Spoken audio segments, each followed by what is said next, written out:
how do you even begin to help somebody whose nervous system has sort of normalized that high performing state? Yeah. Again, it's noticing the patterns. You have to start to get really curious about the behaviors that you're doing. Like if you're waking up, wired and tired, and you jump into coffee and going to the gym, is that an avoidance or is it actually what you need? Because for some people, it's an avoidance. It's avoidance to Okay. feel. It's avoidance to be with some uncomfortable sensations. Because let's be honest, we have a society where we don't want anything uncomfortable.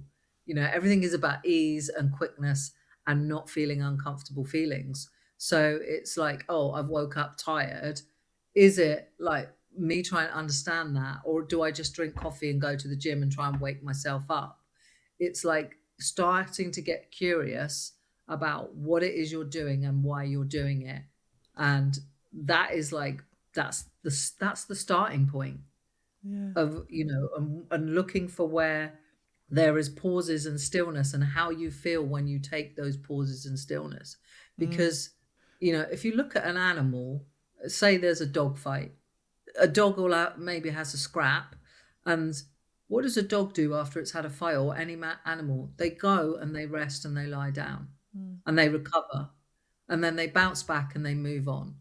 A human being doesn't. We have a battle, we have a difficult conversation, we have pressures, we're under strain. But high performance and leadership and entrepreneurship these days is, we have a battle. What happens? We don't rest, we don't pause, we don't downshift. We We go just go from on to the battle to next. We battle. go on to the, yeah, we go on to the next thing, but think we've dealt with it. But the loop hasn't been closed. We haven't processed, we haven't moved through. And that stuff resurfaces again and again, usually at 3 a.m. in the morning when the cortisol levels start to rise.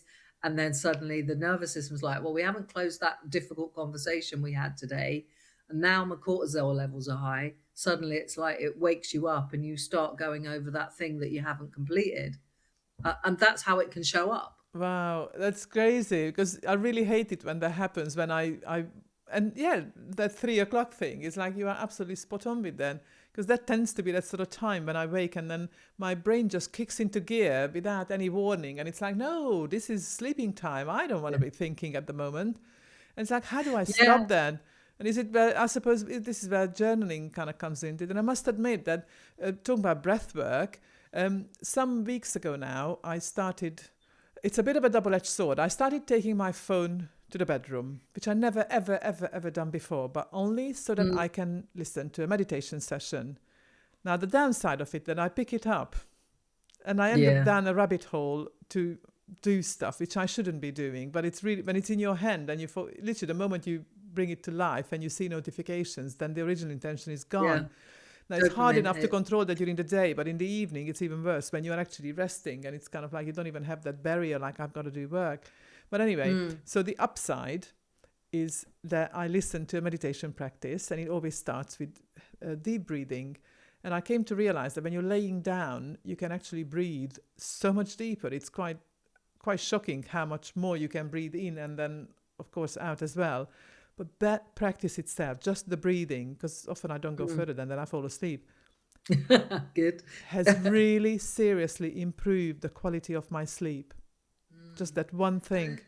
It's so important. Like, I run a leadership group, and as part of that leadership group, one of the first things I teach them is about a system called the glymphatic system, which is like, it's your brain doing its trash clearing job overnight.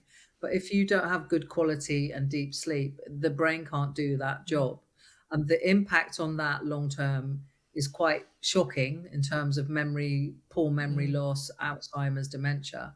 So, but also, the impact of good quality sleep on your nervous system and how you show up as a leader, as a performer, is is incredible. The benefits of good sleep are so important, and so we have to allow our system to do its job overnight, clear out the trash.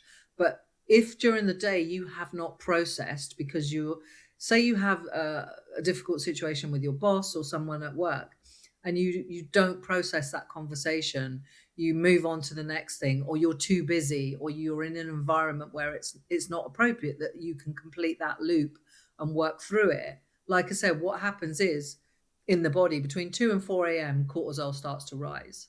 So if you haven't completed that processing loop and your nervous system, your brain hasn't had the chance to do that, as soon as the cortisol level starts to rise in your body, you wake up at 3 a.m. And then you start, and because there's enough stillness in the body for the nervous system to go, okay, we didn't finish that during the day.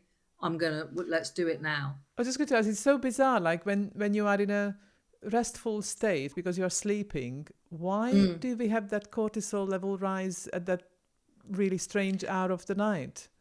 Everybody's system is different, but like once you get through that sort of really deep sleep, then you shift into a different kind of sleep because the body needs to prepare cortisol levels to rise so that you can get out of bed in the morning.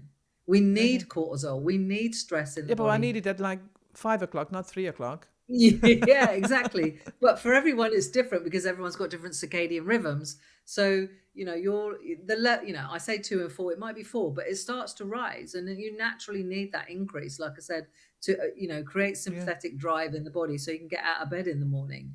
But if you haven't completed your processing of situations that have gone on before, then it's like you're horizontal, everything's gone quiet, you've not created the stillness during the day to process the conversation or the difficult thing, so it finds its opportunity at 2 3 a.m. when it's all still and you're horizontal to go, okay, now we're going to finish that Now we're thing. gonna do the um, processing.